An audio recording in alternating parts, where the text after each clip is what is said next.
Alors, je vais partager avec vous aujourd'hui un message sur l'importance du silence et du calme intérieur.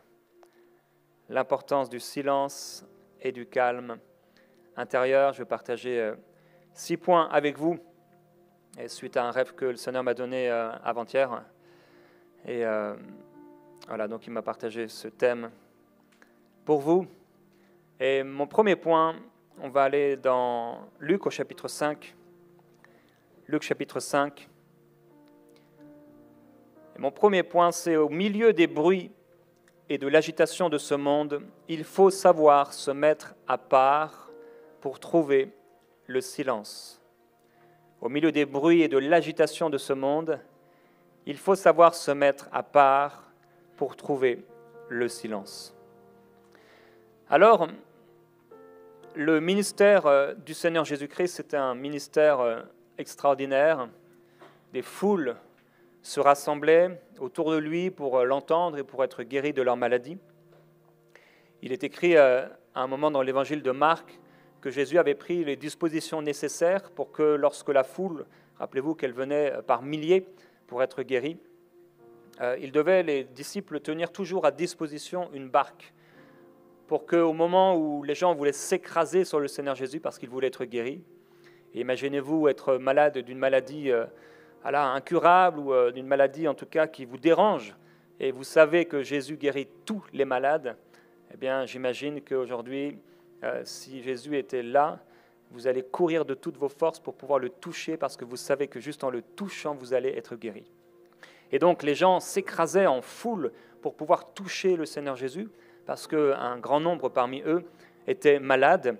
Et Jésus donc avait donné cet ordre aux disciples de tenir une barque à disposition pour qu'ils ne soient pas écrasés par la foule et piétinés même par la foule, parce qu'il guérissait beaucoup de gens. Tous ceux qui avaient des maladies se jetaient sur lui, c'est ce qu'il écrit littéralement, pour le toucher.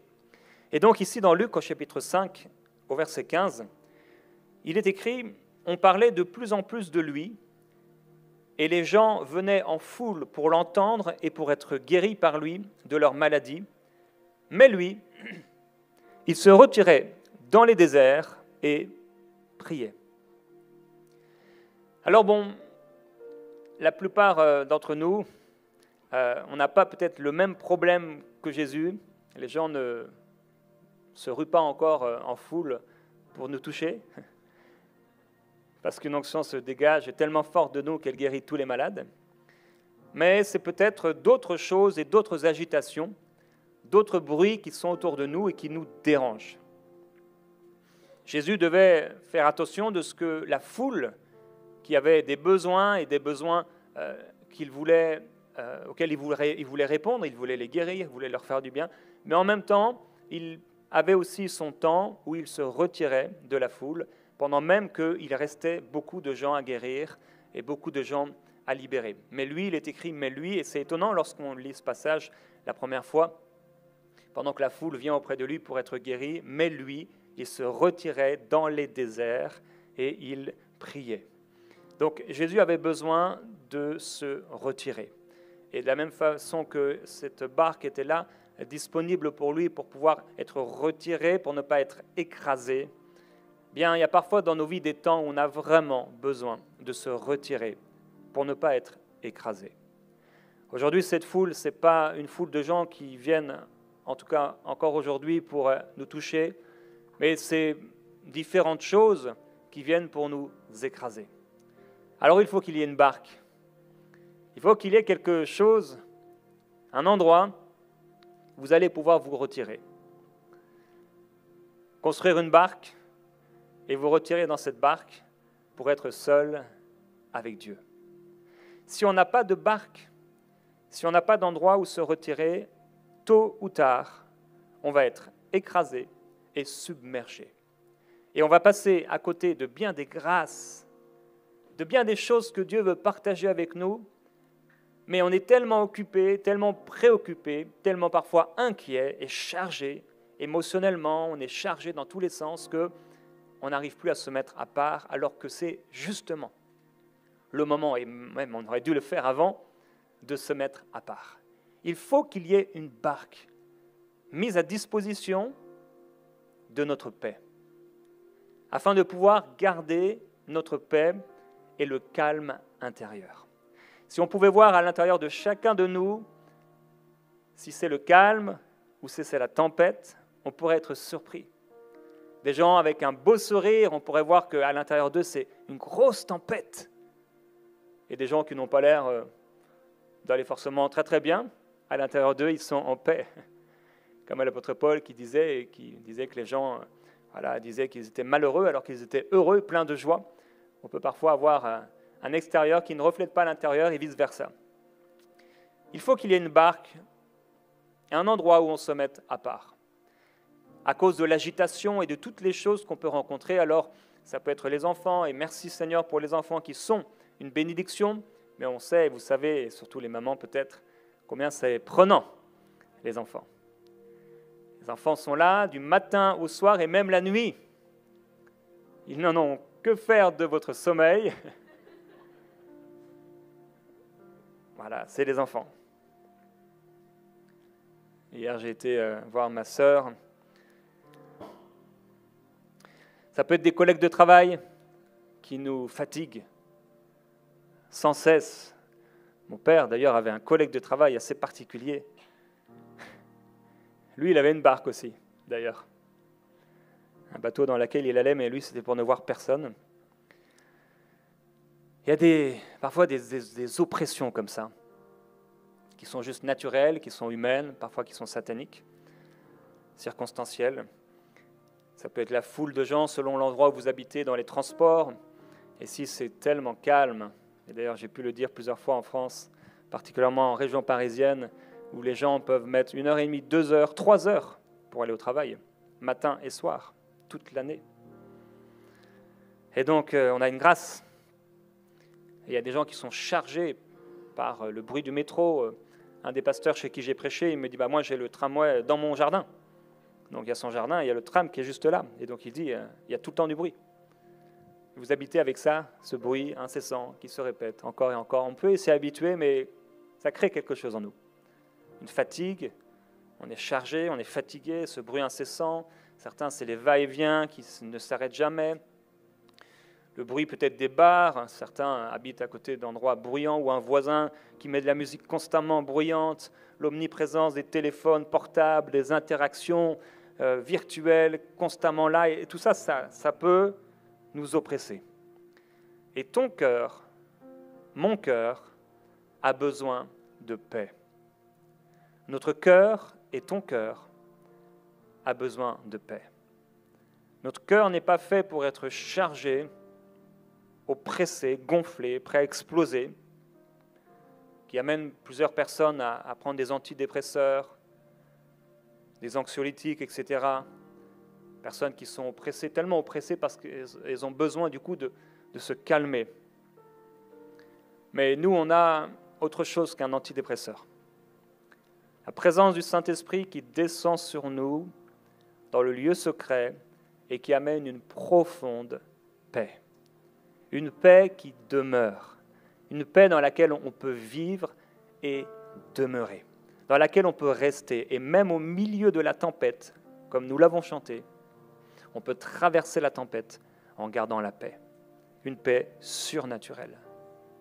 Alors ton cœur a besoin de paix et Dieu veut te donner cette paix. En réalité, Jésus t'a donné cette paix. On peut se laisser donc submerger par les activités et se laisser submerger par les activités, particulièrement du travail, est souvent la preuve d'un déséquilibre spirituel. Hier soir, Annabelle me partageait l'histoire du fils prodigue. Vous savez, le frère est jaloux quand le fils prodigue revient à la maison et il est jaloux de son frère parce que son frère, on prépare un grand repas pour lui. Et lui qui a été là tout le temps, apparemment, il a l'impression qu'on n'a jamais rien fait pour lui. Et la Bible montre qu'il était là dans les champs. Et certainement, il avait en effet cette mentalité du travail, constamment chargé, et tellement occupé. Il va dire d'ailleurs à son père, il y a tant d'années que je te sers. Donc c'était du travail, et parce qu'il travaillait tellement, il n'a pas pu profiter de la grâce, de la présence de son père. Et le fils prodigue, lui, qui revient, il peut bénéficier de la grâce, de la présence, de l'amour et de la bonté de son Père. Et des fois, on est tellement chargé dans la vie et tellement préoccupé. On est là comme le frère du fils prodigue. On est dans les champs, en train de travailler, submergé. Et on oublie que le Père est là et qu'on peut bénéficier de sa présence, qu'on peut goûter à sa bonté, à son amour et qu'il nous attend. Et le père du fils prodigue et de son frère devait être surpris. Il dit, mais toutes ces choses sont à toi. Mais il était tellement chargé qu'il est passé à côté. Et il y a pour nous une barque, un lieu de repos où le Père a beaucoup de choses à nous dire, un lieu de bénédiction et de paix surnaturelle. Alors oui, au milieu des bruits, de l'agitation de ce monde, il faut savoir se mettre à part pour trouver le silence et la paix. Deuxièmement, Dieu parle souvent dans le silence. Vous vous souvenez de l'histoire d'Élie? Élie est là dans la grotte et l'Éternel dit à Élie, « Sors et tiens-toi sur la montagne devant l'Éternel, et l'Éternel va passer. » Il est écrit, « Devant l'Éternel, il y eut un vent fort et violent qui déchirait les montagnes et brisait les rochers. » Mais l'Éternel n'était pas dans le vent. Après le vent, il y eut un tremblement de terre, mais l'Éternel n'était pas dans le tremblement de terre. Et après le tremblement de terre, il y eut un feu, mais l'Éternel n'était pas dans le feu. Et après le feu, il y eut un murmure doux et léger. Et Élie va se couvrir le visage parce que Dieu est là dans ce doux murmure, dans ce léger murmure. Parfois, Dieu nous parle, et il nous parle souvent dans le silence. Et donc, il va falloir sortir de la foule et des pressions de la vie pour entrer dans la barque et là, goûter au silence. La paix et le calme intérieur, dans nos pensées particulièrement, où nous allons pouvoir entendre Dieu nous parler. Des temps de silence. Dieu parle souvent par un murmure qui est doux et léger. Et si on est constamment pris par les choses de cette vie, si on ne s'arrête jamais pour aller dans cette barque, ce lieu de repos, il nous sera difficile d'entendre la voix du Père. Il nous sera difficile de pouvoir garder la paix. Vous savez, notre cœur, c'est comme comme une casserole, une cocotte, ça bout, et à un moment, ça peut exploser. Notre cœur peut être chargé. Des fois, on se réveille, et après un bon repos ou après des vacances, on se sent fortifié, on a la paix, c'est bien. Et le premier jour de travail, deuxième jour de travail, troisième jour de travail, on a l'impression de devoir repartir en vacances parce que le travail, les choses, les dossiers se sont accumulés, les choses à la maison, les factures à payer. Toutes ces choses font en sorte que parfois il y a un stress qui s'installe dans le cœur de l'homme. Et pourtant, Dieu veut toujours qu'on puisse goûter, vivre et demeurer dans sa paix. Et je prie aujourd'hui que tu puisses vraiment vivre dans la paix surnaturelle que Dieu donne par le Saint-Esprit. Je prie que Plénitude soit une église de paix et de tranquillité. Un lieu où lorsque tu viens ici dans ce lieu, lorsque tu te réunis avec un frère ou une sœur de cette famille spirituelle, tu puisses ressentir cette paix, tu puisses toucher cette paix, que cette paix puisse te visiter de manière surnaturelle et que cette paix surnaturelle et profonde ramène la tranquillité et le calme à l'intérieur de toi. Troisièmement, on doit choisir de rester tranquille. Ça doit être un choix. Nous devons faire le choix de rester tranquille. Dans Genèse, au chapitre 25, il est parlé de Ésaü et Jacob. Et ils n'avaient pas la même façon de vivre. Ils ont grandi, il est écrit, Ésaü devint un habile chasseur, un homme des champs. Mais Jacob fut un homme tranquille, qui restait sous les tentes. Un jour, j'ai fait un rêve pour un homme que j'encourageais régulièrement. dans sa vie et dans son appel au ministère.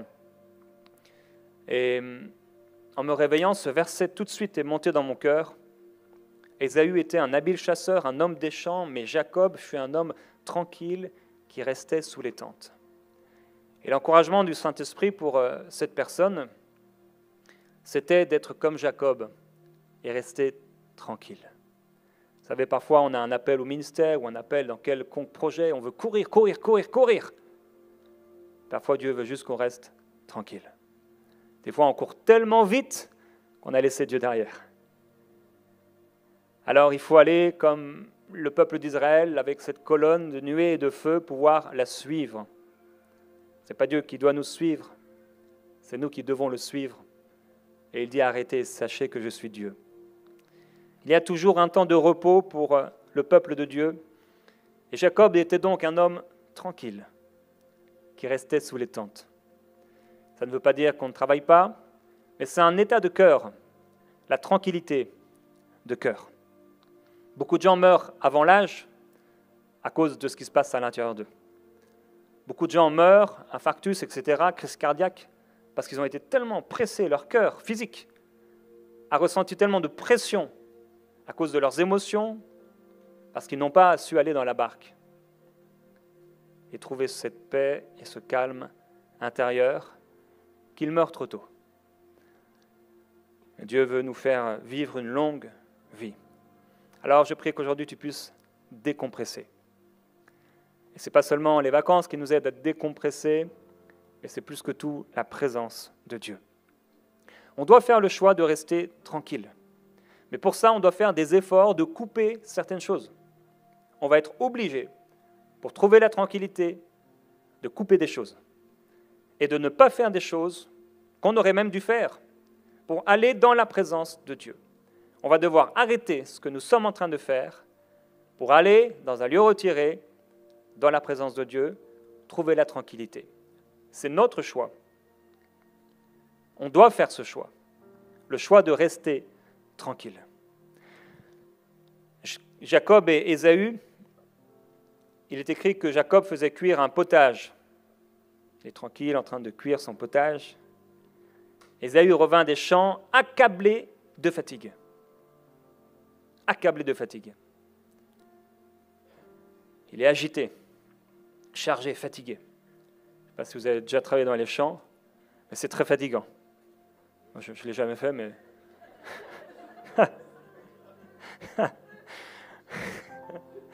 Par contre, j'ai déjà travaillé dans mon jardin, mais c'est très fatigant aussi. Ésaü dit à Jacob, « Laisse-moi, je te prie, manger en tout cas de son potage, de ce roux-là, parce que je suis fatigué. » Et Jacob va dealer avec lui, il va dire, « Mais vends-moi aujourd'hui ton droit d'aînesse contre ce potage. » Ésaü va répondre, « Mais voici, je m'en vais mourir, à quoi me sert ce droit d'aînesse ?» Pour ceux qui veulent suivre, c'est Genèse 25, versets 30-31. Et Jacob dit, « Jure-le-moi d'abord. » Il le lui jura, et il vendit son droit d'aînesse à Jacob. Alors Jacob donna à Ésaü du pain et du potage de lentilles. Il mangea et but, puis se leva et s'en alla. C'est ainsi qu'Ésaü méprisa le droit d'aînesse. Donc Ésaü revint des champs, il est accablé de fatigue, et pour un plat de lentilles, pour un potage et un peu de pain, il va vendre la bénédiction et son droit d'aînesse. La fatigue le pousse à bout. Quand tu es fatigué, tu peux faire n'importe quoi. Que ce soit dans la vie, quel que soit le métier qu'on peut faire, que ce soit dans le ministère, quand tu es chargé, fatigué, on voit parfois certaines personnes faire n'importe quoi, perdre leur mariage juste parce qu'ils étaient fatigués. La tentation arrive au moment où tu es fatigué. C'est quand Jésus eut faim dans le désert que Satan se présenta. La fatigue le pousse à bout. La fatigue aussi le fait exagérer les choses. Il dit, mais je vais mourir, à quoi me sert ce droit d'aînesse? Mais il mange son plat, il se lève et il repart pour aller travailler. En fait, il n'allait pas mourir. La fatigue te fait exagérer les choses. C'est un amplificateur des problèmes que Dieu voit comme une poussière. Et quand tu es chargé, fatigué, le moindre petit son te dérange. Quand tu es en paix, tu peux dormir à côté d'un tractopelle parce que tu es tranquille à l'intérieur. Il y a des personnes qui ont du mal à dormir juste avec un petit bruit d'horloge. Tic, tic, tic, tic, tic. Ce truc vient te déranger. Mais je prie que demain, même un tractopelle ne te dérange pas pour dormir. Tellement à l'intérieur, tu es ailleurs. Tu es dans la barque. La fatigue l'amène à prendre une décision stupide. Il vend son droit d'aînesse, la bénédiction du Père, pour un potage. Il passe à côté de la bénédiction du Père. Pourquoi ? Parce qu'il est fatigué. La fatigue l'amène à prendre une décision stupide.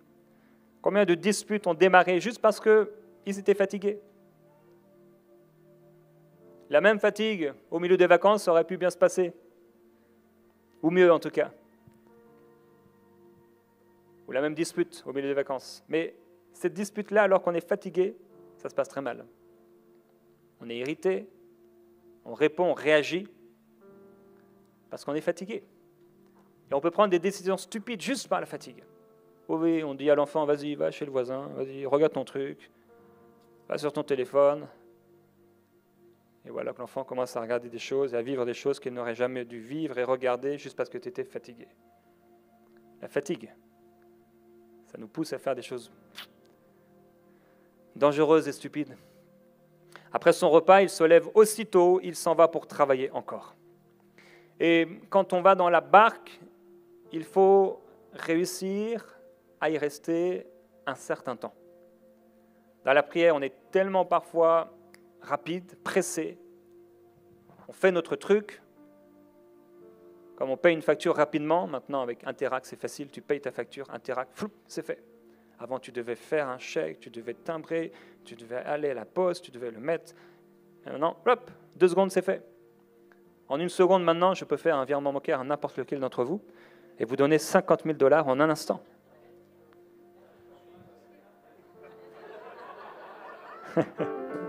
Recevez.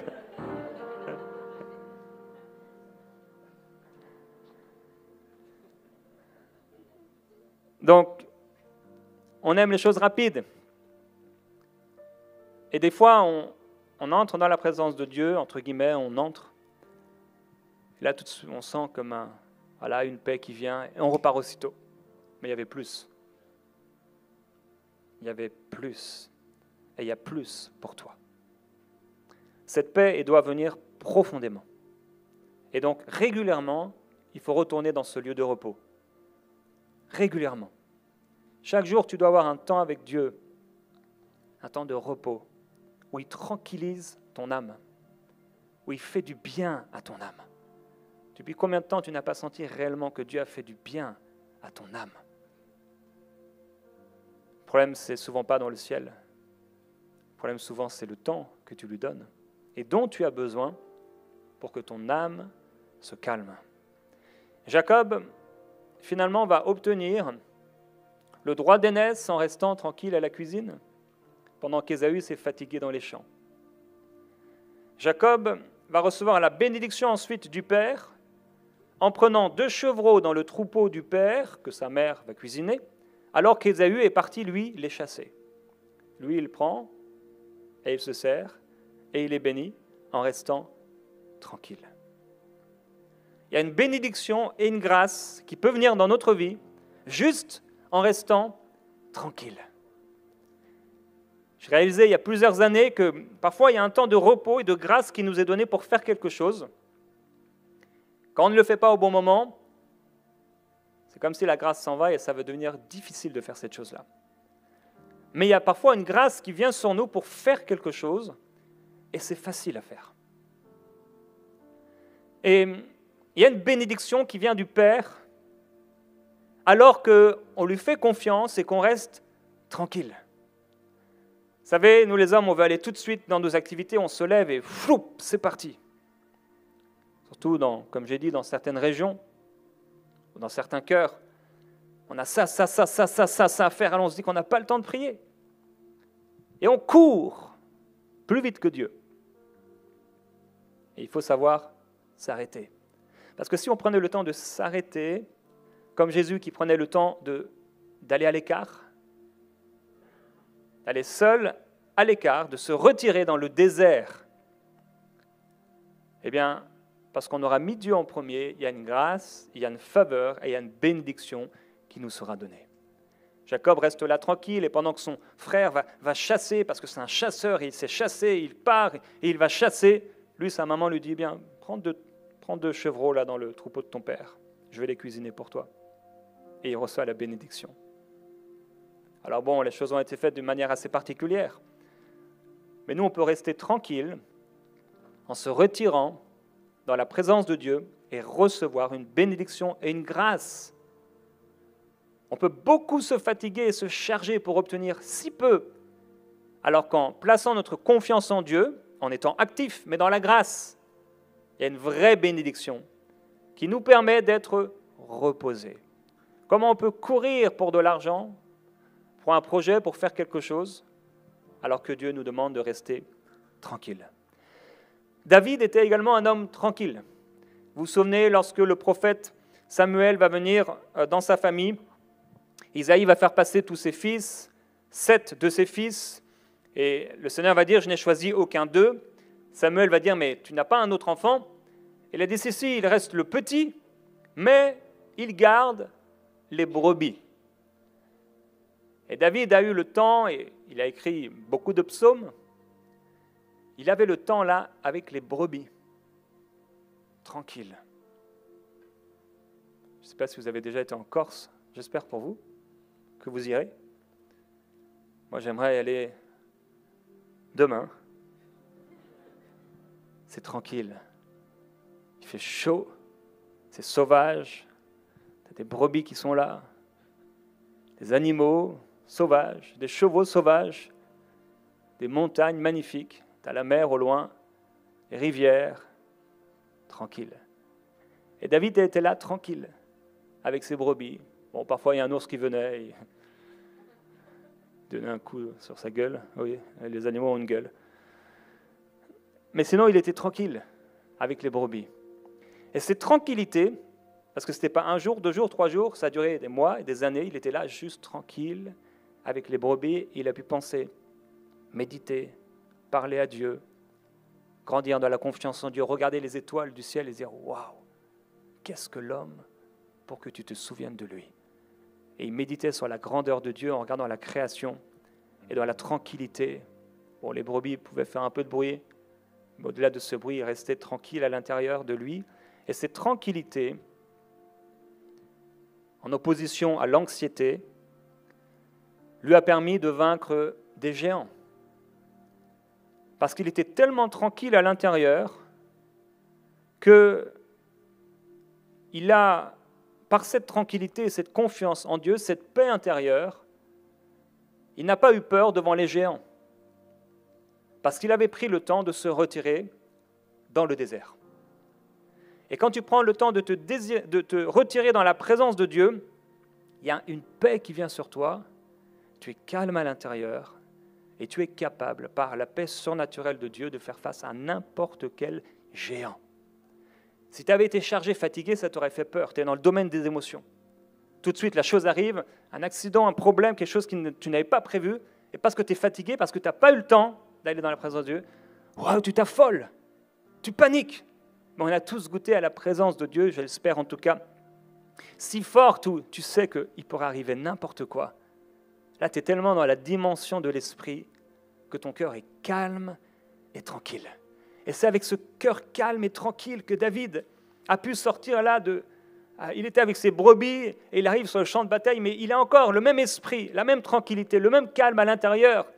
Et il pense différemment. Mais qui ose défier les troupes du Dieu vivant? Et non pas avec l'épée, non pas avec la lance, mais avec une fronde, une petite pierre. La puissance de Dieu derrière la pierre entre dans le front du géant et détruit le géant. Quand on place notre confiance en Dieu et quand on est calme à l'intérieur, quand on obéit aux instructions du Saint-Esprit, la puissance de Dieu vient pour détruire les géants. Et il y a Saül qui voit David. Waouh, extraordinaire, Saül, c'est un roi, il est chargé, occupé constamment, des choses à faire, des choses à diriger, des choses à gérer. Et les rois, en même temps patron d'entreprise, toutes sortes d'employés, de choses, etc. Et il est oppressé. Non seulement cela, mais il commence à s'éloigner de Dieu, même à travailler contre Dieu, en tout cas quelque part. Il ouvre une porte à Satan et même un esprit mauvais est envoyé même de la part de Dieu. Et le voilà, il est chargé, il est oppressé. Et vous savez, comme je ne sais pas si vous avez déjà fait des crises d'angoisse, mais il est angoissé à l'intérieur. Et il a besoin du calme. Il a besoin de tranquillité. Alors, on va faire appel à quelqu'un qui joue de la harpe. Et David intervient là. Je ne sais pas si vous avez déjà été dans un spa. Ils mettent de la petite musique. On peut mettre ma petite musique, s'il vous plaît. David est là et il joue de la harpe. Donc David jouait de la harpe et l'oppression sur Saül le quittait.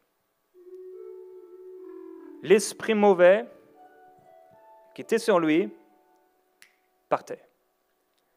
Parce que quand David jouait de la harpe, il y avait une onction, la présence de Dieu, la tranquillité, le calme et l'esprit qui était sur David. Alors qu'il jouait de son instrument, venait libérer Saül, qui lui était chargé et oppressé.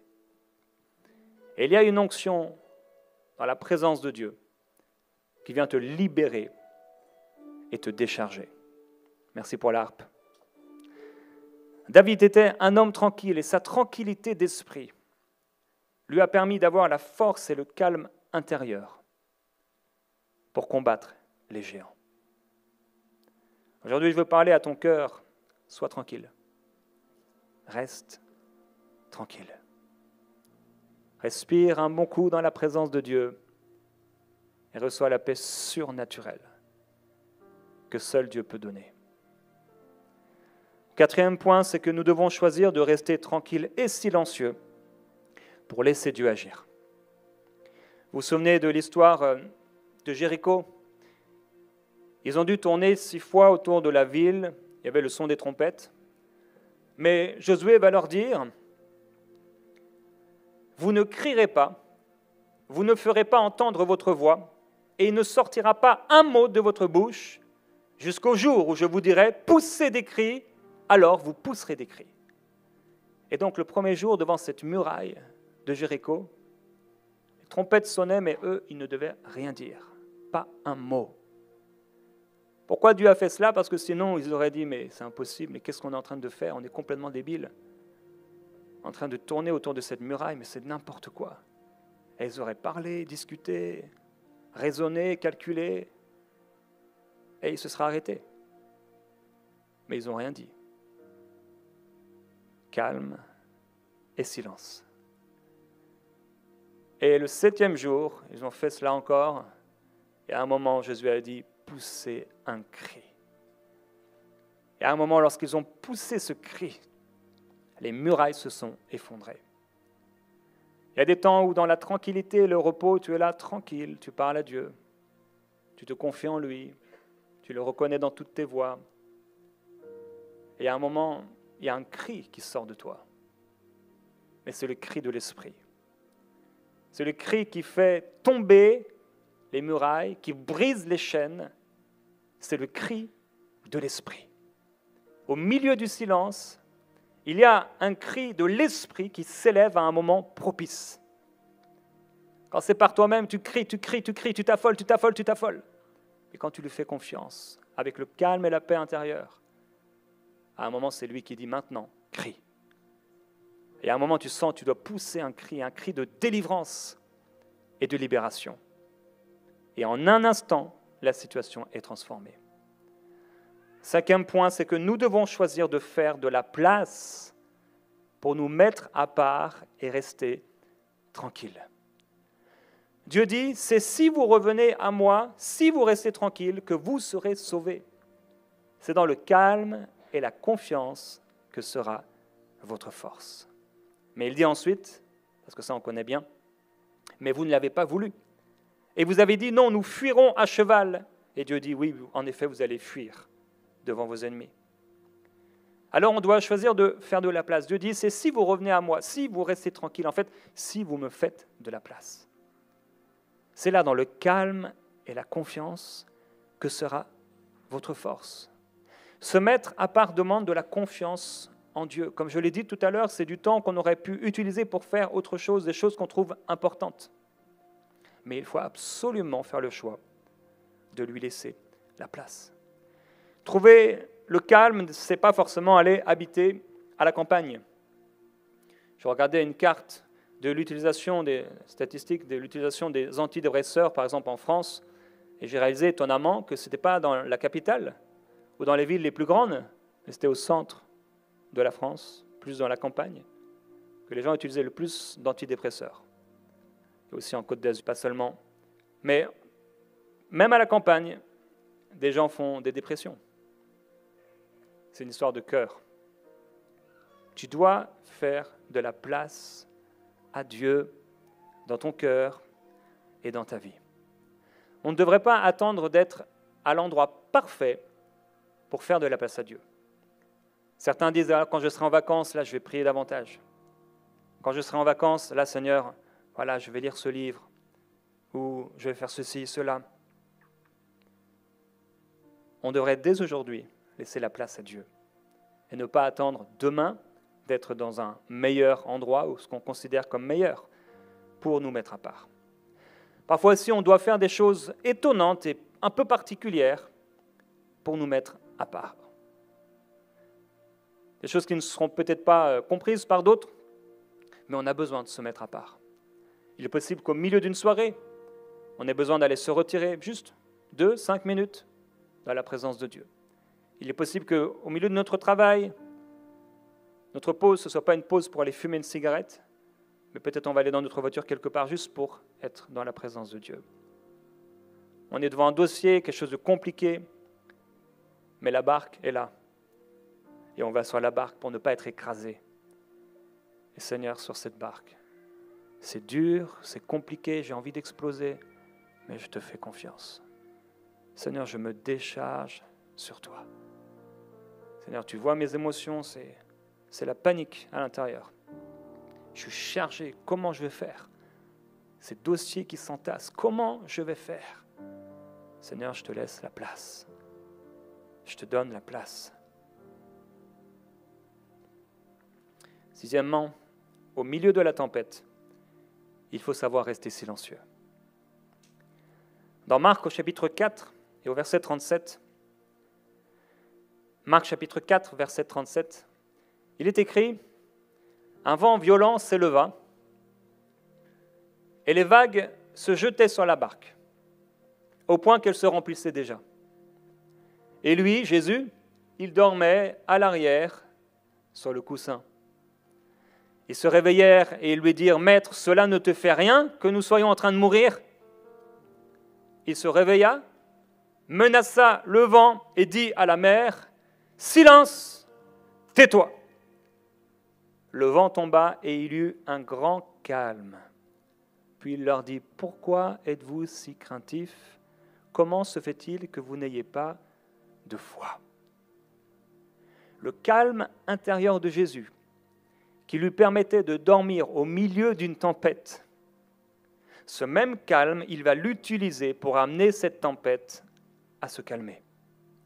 Mais au contraire, l'inquiétude des disciples, qui les amène à paniquer, les amène également à réveiller Jésus et à accuser Jésus. Comment on réagit dans la tempête? Si on est chargé, si on est inquiet, on va accuser Jésus. Si on est inquiet et chargé à l'intérieur, on panique, on s'affole.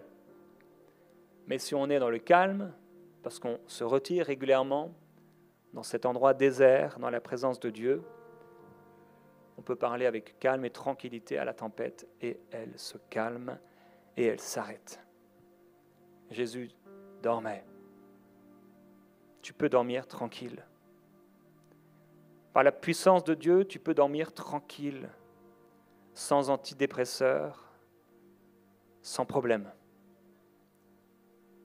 Juste par la présence de Dieu et la paix surnaturelle. Sans prendre de médicaments, parce que la paix règne en toi, tu dors tranquille. Dans Luc au chapitre 8, au verset 49, c'est cette histoire du chef de la synagogue avec sa fille qui est malade. Et on vient lui dire, mais ne dérange plus le maître, ta fille est morte. Mais Jésus qui entend cela lui dit, mais n'aie pas peur, crois seulement et elle sera sauvée. Et lorsqu'il arrive à la maison, il est dit que Jésus ne laissa entrer personne avec lui, sauf Pierre, Jacques et Jean, ainsi que le père et la mère de l'enfant. Quand il arrive là et que cette fille est morte, il voit que tous pleuraient et se lamentaient sur elle. Alors Jésus dit, mais ne pleurez pas parce que la jeune fille n'est pas morte, mais elle dort. Et là, il se moquait de lui. Jésus va faire sortir tout le monde. Il est écrit, il les fit tous sortir. Et il prit la jeune fille par la main et lui dit d'une voix forte, en fait, il cria, « Mon enfant, lève-toi !» Et en un instant, son esprit revint et elle se leva immédiatement. Il n'a laissé personne entrer. Et pendant que tous pleurent et se lamentent, et peut-être que toi aussi envie de pleurer et de te lamenter, fais sortir l'inquiétude, chasse l'inquiétude, bannis la peur et la crainte, et fais confiance en Dieu. Ne crains pas, crois seulement. Je prie aujourd'hui que tu puisses te décharger de ce qui vient pour t'oppresser, de ce qui vient pour te fatiguer, de ce qui vient te charger émotionnellement, et que tu puisses aller là dans ce lieu de repos, alors que nous sommes devenus le temple du Saint-Esprit. Nous pouvons en tout temps être continuellement remplis par le Saint-Esprit. On peut être en communion avec Dieu 24 heures sur 24, car nous le sommes en esprit, alors qu'il nous a positionnés dans les lieux célestes. Nous sommes assis, on n'est pas en train de courir dans les cieux. Notre position dans les cieux n'est pas une position où on court, où on transpire, mais où on est assis dans les lieux célestes, avec lui.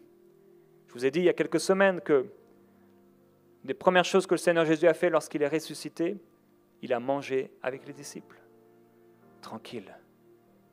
La première parole qu'il dit aux disciples, que la paix soit avec vous. La deuxième parole, que la paix soit avec vous. Il leur dira que votre cœur ne se trouble pas. Jésus dit, venez à moi, vous tous qui êtes fatigués et chargés, et je vous donnerai du repos. Et vous trouverez de la tranquillité pour vos âmes. Quand on ne connaissait pas le Seigneur, on était chargé, on était abattu, peut-être on était découragé, on était peut-être dépressif.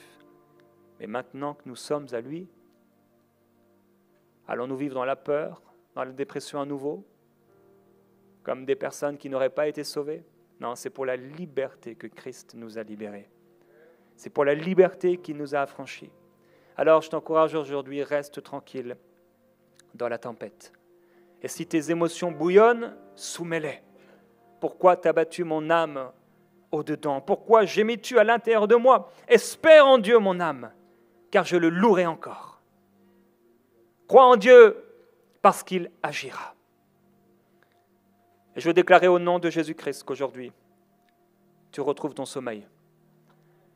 Par la puissance de Dieu, on puisse ensemble fermer nos yeux, déclarer des paroles de vie sur toi, sur nous. Déclare dans le nom du Seigneur Jésus-Christ que cet esprit qui venait pour t'oppresser maintenant va quitter ta vie à cause de la présence du Saint-Esprit. La grâce de Dieu, je déclare maintenant dans le nom du Seigneur Jésus-Christ et reçois et recevez par la foi que dans ce travail fatigant, alors que tu étais chargé et accablé par le travail, tu reçois maintenant une grâce nouvelle parce que tu te retires et tu te mets à part et tu lui fais confiance et tu reçois une paix surnaturelle et ça devient facile. Ce dont tu as besoin, ce n'est pas seulement un repos physique par des vacances,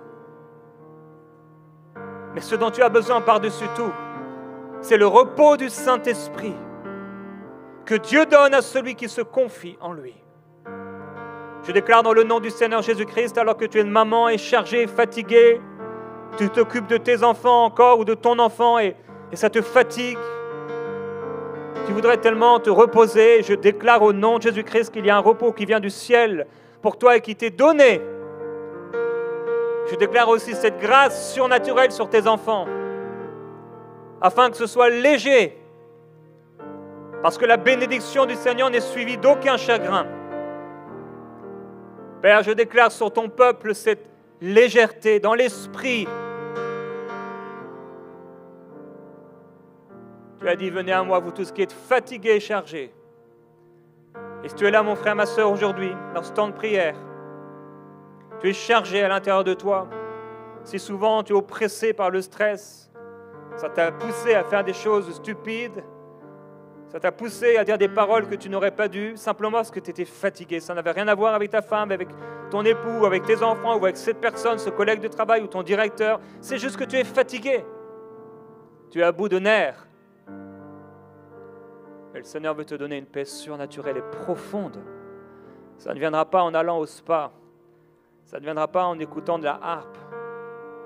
Ça viendra par le Saint-Esprit. En te déchargeant sur le Seigneur. Décharge-toi sur le Seigneur maintenant. Père, merci. Si c'est toi, tu réalises que tu es chargé, fatigué, il faudrait que tu te lèves là où tu es, les yeux sont fermés. Simplement comme un acte de foi et d'abandon, surtout d'abandon. Seigneur, je m'abandonne à toi, mais je crois aussi qu'alors que je me lève, tu vas me décharger et faire quelque chose de nouveau. Si régulièrement il y a une charge qui vient, tu es facilement irrité. Si la charge est trop lourde et tu veux maintenant un repos dans l'esprit, je veux prier pour toi. Lève-toi là où tu es. Merci Saint-Esprit. Jésus. Jésus-Christ. Merveilleux Jésus-Christ. Isobra babayenda la yabai che li frasso chi brita la mandelias. Eliabali colo mandi li brassa tala braie che le brota la mandi li brossa tacca la braia la fete le way. Ribra mai che le brota la mai bri che li brossuto ane mandi brosse che le fai brassiti la yabaita. Au milieu de la tempête, le Seigneur te prend par la main. La douce main de Jésus. Il te la tend maintenant. Prends sa main par la foi. Prends la main du berger et reçois maintenant une paix surnaturelle. Au nom de Jésus, que les oppressions sataniques quittent cet endroit, cette personne, cette âme, au nom de Jésus. Je viens maintenant déclarer à la puissance satanique l'intervention divine.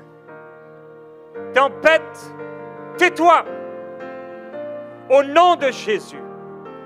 Géant, tu seras abattu par la puissance de Dieu. Au nom du Seigneur Jésus, la mer qui s'est déchaînée se tait et s'arrête maintenant. Père, je prie maintenant pour la paix surnaturelle. Tu n'envoies pas ta parole sans puissance, mais tu cherches la foi. Et mon frère, ma soeur, alors que je vais prier maintenant, reçois par la foi. La foi n'est pas une question d'émotion, de sensation, de sentiment. La foi est une décision spirituelle de faire confiance en Dieu. Alors Père, maintenant j'appelle cette paix surnaturelle à descendre sur mon frère et ma sœur. Paix de Dieu, viens maintenant. Nous t'accueillons. Libère ces âmes par ta présence. Le Seigneur te libère maintenant, mon frère, de l'anxiété. Il te libère, ma sœur, de la dépression. Elle te guettait, elle t'entourait, mais maintenant le Seigneur te met à l'aise. Parce qu'il t'a pris en affection. Il te met à l'aise et il te libère. Il te libère. Alors que tu étais chargé, opprimé, tu prends le temps de te mettre à genoux, de t'allonger sur le sol dans la présence de Dieu. Tu te retires à l'écart sur la barque, dans le lieu de repos que te donne le Saint-Esprit. Tu es le temple du Saint-Esprit. Et dans ce lieu, il n'y a pas chaos, désolation, destruction, épouvante, peur, frayeur, crainte. Mais dans ce lieu, c'est la paix, c'est la joie et c'est la justice par le Saint-Esprit. C'est la tranquillité, le calme, c'est le repos. Je déclare sur ta vie, mon frère, ma sœur, reçois maintenant ce calme et cette tranquillité dans l'esprit. À partir de ce soir, tu dormiras en paix. À partir de ce soir, au nom de Jésus, le Seigneur te libère de cette dépression. Le Seigneur te libère de ces insomnies maintenant. Il te libère de cette crainte qui venait maintenant, cette crainte qui pesait sur toi. Et tu es libéré, non pas par les œuvres de la loi, mais par la foi en Jésus-Christ. Tu es libéré là où personne ne pouvait te libérer, là où les médecins t'ont donné des capsules, des cachets, des médicaments, là où tu fumais de la marijuana, tu prenais des substances pour trouver un peu de paix, tu buvais de l'alcool encore et encore pour trouver le sommeil. Ce n'est ni par force ni par puissance, mais c'est par le Saint-Esprit que maintenant tu es guéri, libéré de ces insomnies, que maintenant tu es libéré de cette anxiété, que maintenant tu es libéré de cette charge de stress. Le diable avait un plan pour toi, des crises cardiaques, des angoisses, mais le Seigneur est venu briser la puissance satanique et les plans sataniques. Cela n'arrivera pas. Dieu dit cela n'arrivera pas, car je vous donne ma paix. Je vous laisse ma paix. Je ne donne pas comme le monde donne, mais je te laisse ma paix et je te donne ma paix, dit le Seigneur. Reçois la paix surnaturelle du Saint-Esprit maintenant dans ce lieu. Il y a maintenant un esprit impur qui te quitte. Il y a maintenant une angoisse qui quitte ton âme. Reçois la délivrance maintenant. Oppression, tyrannie, tu cesses maintenant. L'oppression a cessé. La tyrannie est brisée. Dans le nom de Jésus, ton cœur est calme et confiant dans le Seigneur. Ton cœur est déchargé maintenant dans le Seigneur. Le repos et un repos de l'esprit t'est donné maintenant. Pas besoin de yoga. Pas besoin de religion et philosophie ésotérique. Pas besoin de respirer profondément comme t'a dit le médecin. Maintenant, tu respires dans l'esprit. Si tu respires profondément, c'est dans l'esprit. Pas besoin de gymnastique. Toi, tu te prosternes devant le Seigneur et tu es libéré maintenant. Maintenant, le Seigneur vient libérer quelqu'un. Tu avais mal aux jambes. Tu sentais tes tendons et tes nerfs qui te faisaient mal à cause du stress et des pressions, de l'inquiétude. Mais maintenant, ces nerfs maintenant se soumettent à la parole de Dieu.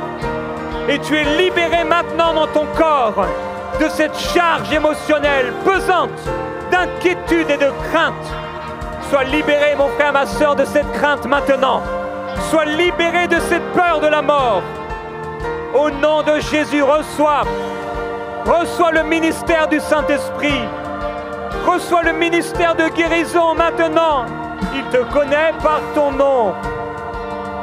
Je te connais par ton nom, dit le Seigneur. n'aie pas peur. Ne crains pas, car je suis avec toi pour te délivrer. Ne promène pas des regards inquiets, car je suis ton arrière-garde, ton assurance, ton salut, ta rédemption, ta récompense, ta délivrance, ta guérison.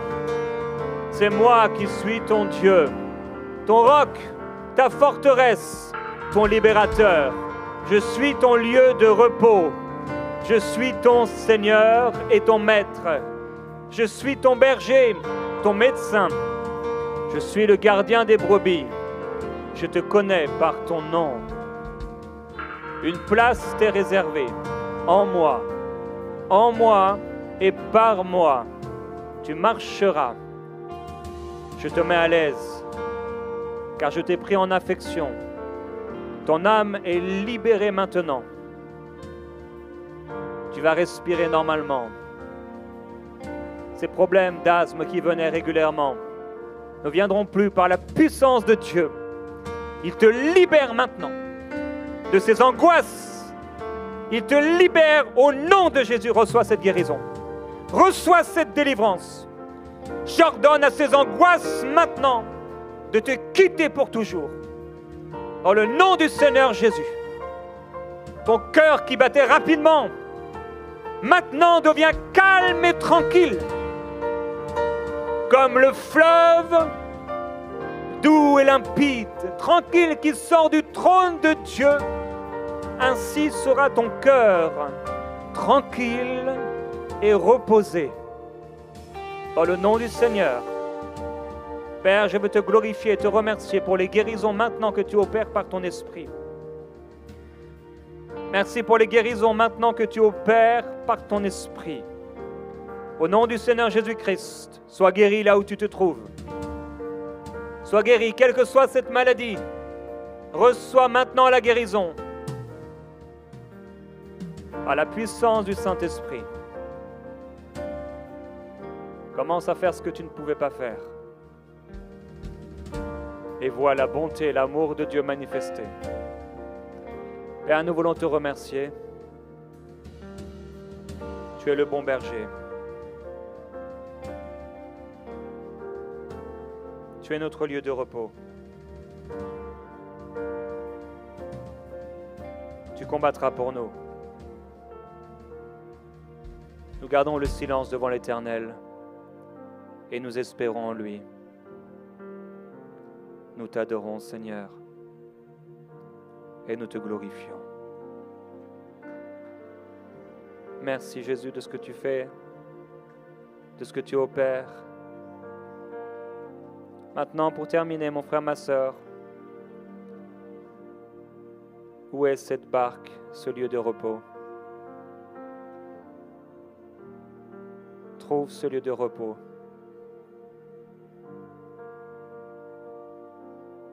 Et retire-toi à l'écart dans le désert pour être avec lui.